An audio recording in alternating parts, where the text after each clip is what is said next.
working on a welding project. It involves bandsaws and grinders, and I'm going to give you a tip today.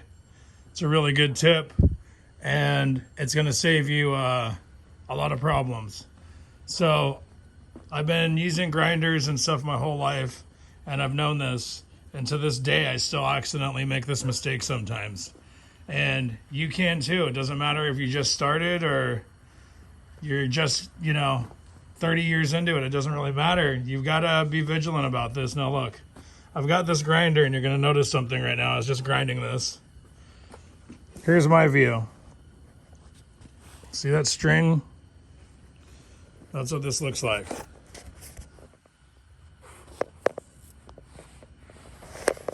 These hoodie strings.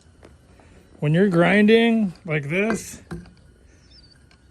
and those strings are hanging down off your hoodie, trust me, there's going to be a time you're going to dip down or pull that up, and that grinder is going to wrap that string up, and it's going to pull your face right in.